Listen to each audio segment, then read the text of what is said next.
Hi everybody, and welcome into a brand new episode of a brand new season of Caden's Corner right here on CUTV. What? Surprised to see me? Might be a little shocked to see me here. I returned so suddenly and unexpectedly after my show ended this past May. Everyone thought I was done, even I myself thought I was done. But after some careful consideration and maybe even some peer pressure, I decided to return to Cal U for graduate school. I'm currently going for my master's degree in business administration with a concentration in management, so wish me luck on that. Of course, I could not come back to Cal U and not return to the media suite, where I now hold the position of graduate assistant, so I can take some of the workload off of Gary's hands. So looks like my show really didn't have to end after all, just took a little break. So all that farewell season stuff and farewell show stuff this past May, that can all be disregarded, at least until 2023. It's so good to be back on campus and in the studio after not being here for nearly 18 months. It's crazy, but here we all are. Now, of course, we do have safety protocols in line to follow just to keep everyone safe and to keep us on campus for as long as possible. We're all vaccinated just as well to decrease the risk even more.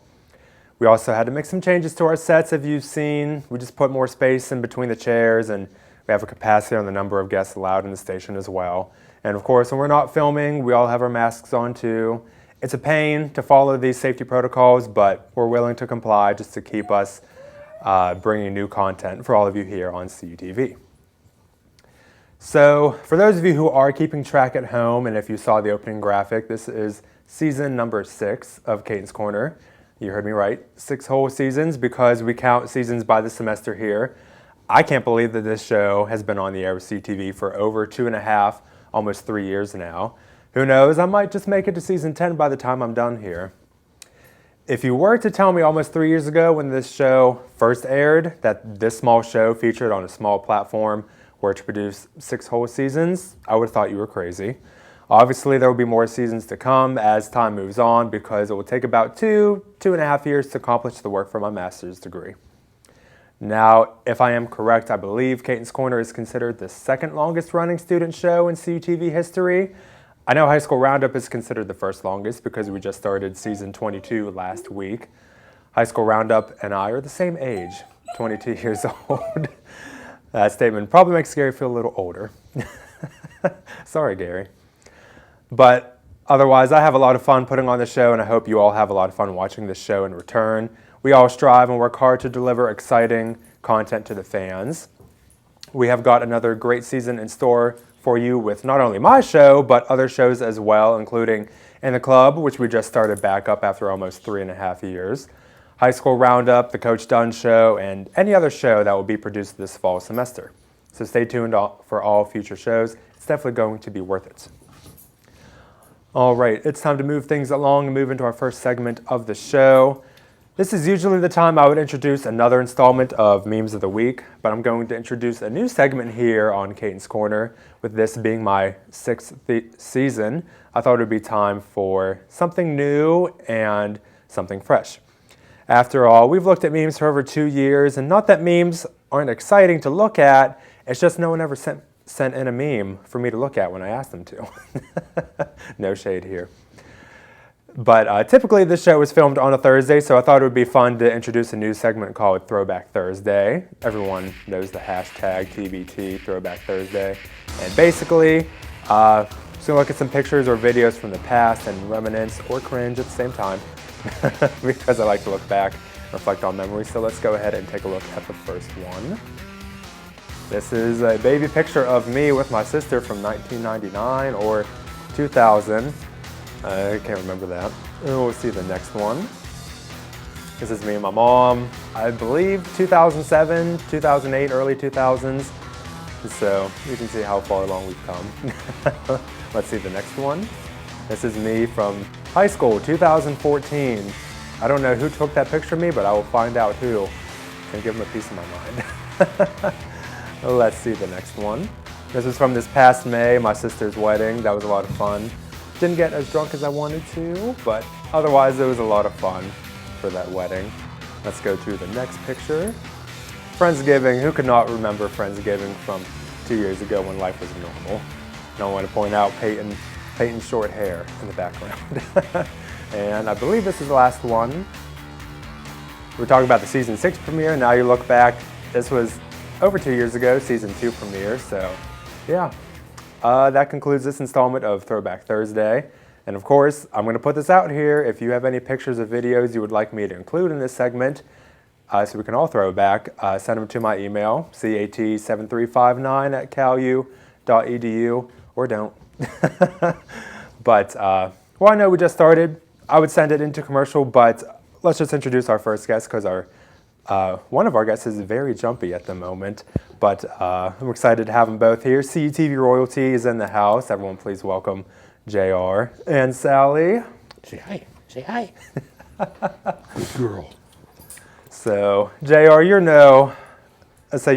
familiar with the CUTV stage. I and all am. that. Somewhat. So, who our main guest of honor, Sally, if you wanted to introduce her real quick. This is my puggle, Sally, that everybody down in my neighborhood knows because she's friendly with everybody. Say hello. There, look. There you go. And everybody thinks she's a beagle, but she isn't. She is a puggle. And if you look down at her, when she's smiling at you, you can see her underbite, which will let you know really that there she's showing her underbite a little bit. There you go. Good girl. But she's very friendly, and she's glad to be on your show, Tom. Yes, definitely. And this is my first time having a dog on my show. First time.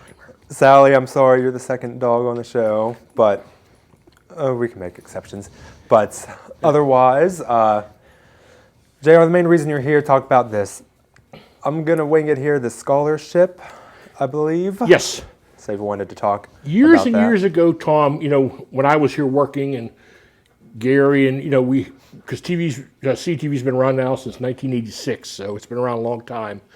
But I always wanted to set up a scholarship fund for those students that get involved with CTV, because a lot of them put a lot of their own time, a lot of your own time in, you're not paid for it, and you're just doing a lot of this on your own. So I said, it'd be nice to have a scholarship that we could award a scholarship to students that get involved. Well, I was able to set up a scholarship and pay into it for years and years and years and years, so that once I retired, we were able to set up finally the J.R. Wheeler Scholarship for Excellence at CUTV. And it's happy to bring this full circle, that you're the first recipient of said scholarship. And it's not a great amount of money. It's like annually $500, but it does help maybe buy books and buy some other things you might need while you're at college and everything. So Gary, the foundation facilitates it for us, and Gary will be responsible each and every year for coming up with a person that's involved with CUTV, because that's one of the prerequisites. You have to be involved with the TV station. And then, of course, that'll get sent down to the foundation, and hopefully it keeps going on for a long time. Hey, $500 free money. Yeah, there you go. For a college student, we'll take whatever we can get. Exactly. I would say, like you were saying, for those who are involved with CTV, yes, we involve so much of our free time whenever we can. I'm down here almost every day. When I was an undergraduate, and now being the GA, I'm down here every day, just like it. So we definitely do a lot of work, and in the end, it's definitely all worth it. You see the stuff that we produce. So Exactly. I mean, the scholarships, as I said, is not going to make anybody rich, but it is nice to be able to get some recognition for what you've done while you were here, and it makes it nice. So hey, we've seen all the famous CUTV alumni that have come from out of here, but I'll say, yeah, definitely a lot of hard work that we put into it, but it all pays off in the end. I would say we can put Sally's name in the scholarship fund as well if we wanted to. well, I don't know. You want to be in the scholarship fund? She just wants treats. Treats and a walk, she's happy. Let's say I wish I brought some treats for her, but we'll get to it. Let's say she'll get her treats afterwards. But I believe that's everything that I know. So like I said, I'm winging it here. Any final words that you would want to say? Or Sally, do you have any final words? I'm just glad you're the GA and helping Gary out, because I can't see him getting any grayer. I can see the gray hair since I've left, so it's tough on him. I would say I remember Gary used to be totally blonde when I first started. So. Oh, yeah. When I first met him, you should see him. He looked like a little kid. Maybe he'll give Wayne one of those pictures for when you're Flashback Thursdays. For And Throwback one of Thursday. his I'll have to look into pictures that. from when he started was at CUTV as a student. I would say I've heard the stories, but I've seen some pictures. But Yeah. yeah, Gary, you'll have to show me some pictures. But well, JR and mainly Sally, thank you for both being here.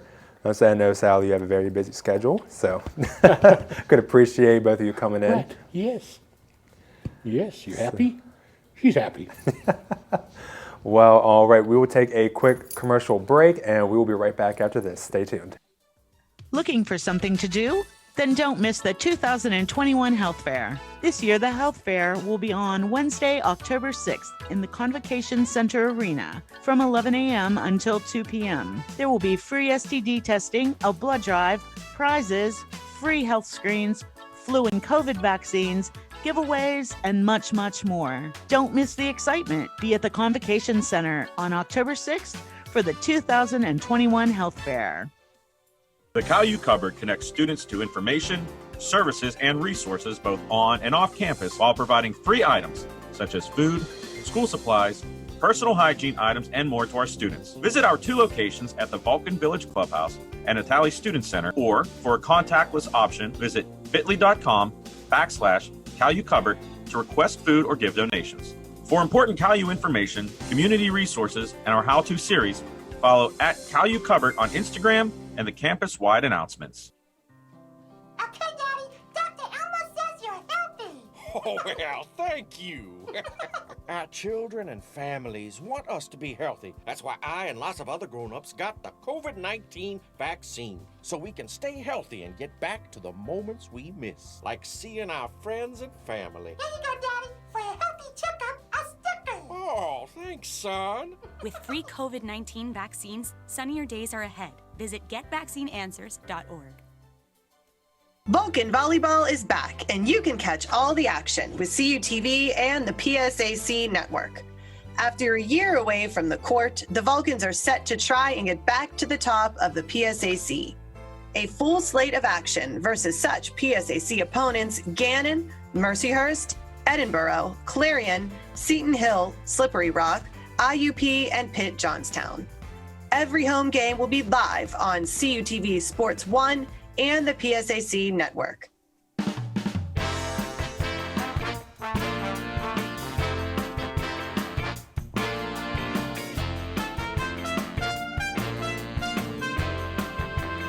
Welcome back to Caden's Corner, everybody. You're still tuning in to the Season 6 premiere episode. So, we just finished up talking with JR and Sally, but now it's time to introduce my next guest. Unfortunately, she couldn't be inside the studio today with me due to her schedule, but luckily we were able to hold an interview over Zoom. So I guess Zoom is the only good thing to come out from the pandemic. But my guest in this interview is Emily Beam. She is a current CalU graduate student who is living with an invisible illness. Normally, we don't get too serious on this show, but I did have the pleasure to sit down with her and listen to her incredible story of how she lives her daily life with this illness. Now, you will get the same opportunity to listen to her story as well. So watch this video of my interview with Emily. Take a look. All right. Well, Emily, thank you so much for taking your time to be here with me today. We definitely have a lot to talk about. But first, for everyone watching, you just want to briefly introduce yourself? Yes, and thank you so much for having me on the show. I really am excited to have a chance to share my story on such a well-known platform. So thank you for this. My name is Emily Beam. I am a last semester graduate student here at CalU, majoring in school counseling K through 12. I also completed my undergraduate degree here in the December of 2019 year, and I got my bachelor degree in early childhood education. In between things, I actually did get to open my own teaching business for about a year and a half, and I just recently stopped that so I can do my internship portion of the school counseling program, and by December, I'll have a master's degree. Very exciting. And I know before we get started, a huge shout out to Gary Smith for connecting us, getting us together for this. I would say we kind of have a lot in common. I know I finished my undergraduate at CalU this past May, and then came back for graduate this fall. And like we were talking about before we started recording, graduate school is a lot of work. Yes, it is. A lot of work, a lot of busy work. But in the end, it'll all be worth it. So, as you said, what you were studying in graduate school, and I think it's so interesting. You said you started your own teaching business. Yes, Do you I wanna did. Elaborate on that a little bit.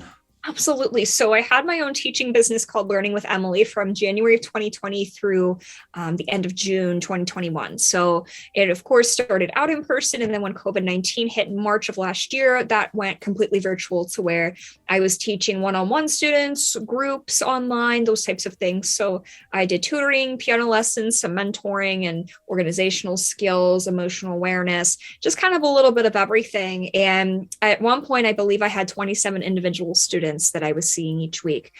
So it was a really nice time, and it definitely gave me more experience working with kids, which is going to hopefully serve me well as I look for a full-time counseling position once I'm done with my grad degree.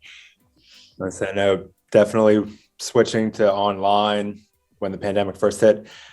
I know it took a toll on all of us. It was definitely different with an online platform. Do you teach in person at all? So I did before the pandemic, and now I'm at a point where I'm in my internship at grad school, where I'm at two different schools, an elementary and a high school, doing counseling work and observing, doing some indirect work at those schools. And I am in person for that right now. And that takes up about 40 hours a week. So it's like a full-time job. So it's definitely, personally like it a lot better being in person, even if through the pain of wearing a mask and all that, but it's so much better than being online. Yes. So normally I don't get too serious on this show, but the reason you're here to talk about your story, this invisible, illness that you have. And I see that you're doing well, which is always fantastic. But do you want to elaborate on your story and the illness that you have? Absolutely. So when I was 8 years old, I was in an accident where my mother and I were on our way home from my grandparents' home. And at an intersection, when we had a green light, another car had a red light, and they were on their way to another accident and thought that they could run the red light in time to get there. And unfortunately, we couldn't stop in time. And there was a T-bone collision. So even though I did not go to the hospital that day, I did get jarred about quite a bit. I got jarred forward and my head hit off the window, and I got checked out, I believe, the next day, and I was okay at the moment, but MRI technology and CAT scan technology wasn't as clear back in those days. So even though there was no immediate danger, there was something hiding in there that we found out about, I want to say 6 years later. So when I was 14, I was in class one day at school and felt that I was going to pass out. And it's worthy to note that ever since my accident, I'd had headaches quite a bit, and some dizziness, some spots in front of my eyes, and getting passed around to different doctors, nobody could really figure it out. I got a CAT scan that showed a glimpse of what is called a Chiari malformation, and an MRI at Children's Hospital the very next day, when I was 14, did confirm this. So basically, they call it too much brain to contain. So what that really means is that your brain is herniating into the spinal column where it should not be. So if you kind of look at an MRI and see the way that the brain is supposed to lie, it is down further. And there's also a cyst full of cerebral spinal fluid on my brain as well, which is not deadly or anything, but it shows that the spinal fluid flow is kind of backed up a little bit from this malformation because there's less room for fluid to flow.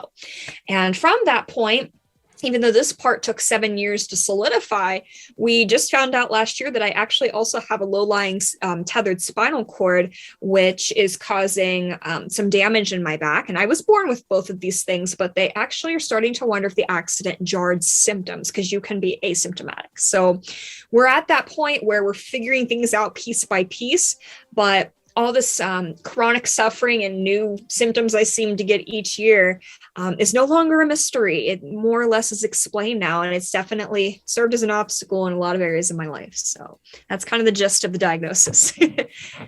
I'll say I'm sorry to hear all that, but it's nice to see that you are doing good. And I know we were talking before we jumped on our Zoom call here. But do do you know if this illness has a specific name at all, or is it still Yes. named? Yes, so my brain malformation is called a Chiari malformation type 1, which has been moved from the rare to the uncommon section of ailments because of MRI technology and how they can see it a little better now. So more people have it than they thought. And the other diagnosis I have in my spine is called a tethered spinal cord. So it's not spina bifida, thankfully, but it is a condition where there's more tightness in the back because it's very hard to explain. Like the spinal cord is kind of attaching itself when it should be free flowing at the bottom. That's the best way I can describe it. So it definitely causes some tension in the back. I also have degeneration throughout my back from the accident and a compression fracture, which we didn't find until over 10 years from the accident, actually, because of MRI technology. And I also have a blood pressure disorder called postular orthostatic tachycardia syndrome that comes with the Chiari quite often. I've experienced the symptoms but didn't have a name, where I would just stand up really fast and it would feel like I'm going to black out. And I could just feel shaky throughout the day if my blood pressure is running low. So those are my diagnoses as of now. And they've definitely been a challenge, but I'm still here to tell the story. So I'm thankful for that. Very, very thankful that we can sit down and have this talk today. So when would you say were you first diagnosed? Like about what age? And so with the Chiari malformation, I was diagnosed when I was 14. The postular orthostatic tachycardia syndrome was just a few months later, and I had turned 15 by that time. The tethered spinal cord was potentially spotted when I was 14, but doctors had differing opinions. And when I was 21, which was just a couple of years ago, I went to a spinal specialist at UPMC Presby who confirmed it is a tethered cord. So I personally side with his opinion since he's so well versed in this and has seen many cases of it. So that's kind of the timeline in which I got those 3 diagnoses. so would you talked a little bit about before, but would you say were there any early signs that showed that maybe something was wrong? Mm-hmm. Yeah, even before my accident, I remember times where my feet would fall asleep more often than other students. So just feeling that kind of pins and needles feeling in the feet, which apparently is a symptom of this tethered spinal cord. And we didn't know until just a couple of years ago. I also remember kind of getting made fun of at gym because I walked a little funny. And we've always noticed this, but doctors didn't feel it was too severe to look into. But my right foot turns out and I have a bit of a weird gait about me, and kind of making the connection now, it actually makes sense as to why, because of the spinal cord. And in terms of after the accident, there were definitely some signs that something was wrong, but could have been related to many other things. So the headaches could have been stress or hormonal changes in women, or could have been my glasses prescription needing change. There's just so many factors that they were trying to figure out because nothing seemed urgent. And it just kind of slowly, progressively got a little worse. And I manage things better now, but I would say that the signs slowly popped up over the years and they didn't make a direct connection or sense until we got that imaging done. And so we were talking a little bit about it when we were messaging each other. Do you face any daily struggles with all of this? And if so, how do you find ways to overcome those struggles and not have to deal with them? Yeah, it's been a really long process of finding what works for me. And I think I'm finally at this point in my life where I have found balance of what helps keep my pain under control. So one thing I had to do was give up wearing dress shoes, which I know it may sound minuscule, but it really is a bit of a disheartening thing to go through whenever you're at a professional setting and have to wear tennis shoes with everything. But at the same time, it was a worth it sacrifice because I feel I can work more efficiently now and have much more control over my back pain because of that. So I've made that adaptation. I definitely sleep with different pillows at night, like a body pillow to help my back strain, because surprisingly enough, just that alone can really dictate how my next day is going to feel. I also have done some chiropractic care and massage in the past and has worked periodically if things get really bad. I also have to be careful as to what I lift because I notice that the more strain I put on my neck, the worse the headaches get. So I have to be very careful as to what I'm lifting. And if I'm writing a lot, that kind of causes some muscle tension, which causes more headaches for me. So just little adaptations throughout the day really help. And just keeping a good diet helps the inflammation down. And exercising first thing in the morning to get my muscles limber has helped as well. So even though I've had to make some changes that kind of pile up to be more big changes at the end of the day, it really has helped me a lot. And I think that I'm in much more control than I was, say, 2 or 3 years ago at this point. At least you can say you will never have to wear high heels in your life. So I guess that's a good thing. So I know I wouldn't complain having to wear tennis shoes every day. Yeah, exactly. By any chance, do you know if this illness is curable at all, or is it something you will have for the rest of your life? That's a great question. So the postural orthostatic tachycardia syndrome is not necessarily completely curable. You can manage it with medication, surprisingly more salt instead of less salt, and more water. And I don't take medications like beta blockers. I just find that keeping a tight eating schedule and drinking more water has really helped me. So that's kind of an easy fix for me personally, although some have it more severe. As for the Chiari and the tethered core, there is a surgery for both of those to correct. And unfortunately, there's not a guarantee on the outcome. So though some people have a success with both surgeries, others could have more negative impacts. So for example, I know somebody who had the decompression surgery for Chiari malformation and lost their color vision for 9 years. And it suddenly, I guess, came back one day. So some really odd things can happen, especially when you're messing with the brain and the spine. So at this point, other than that, it's about pain management and it's about making sure that you don't do things that could worsen the condition and monitoring with imaging to ensure that the condition hasn't worsened on its own, because then you really would need surgery.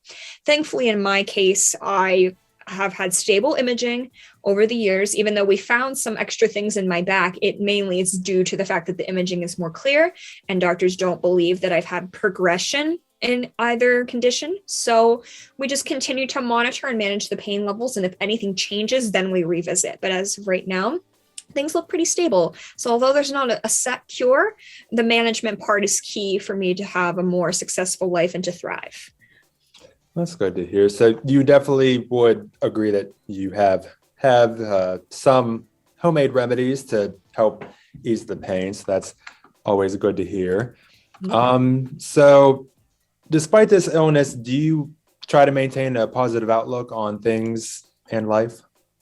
Absolutely. And I'm so glad that you're asking this because honestly, it ties into the main point of why I would like to be on the show today.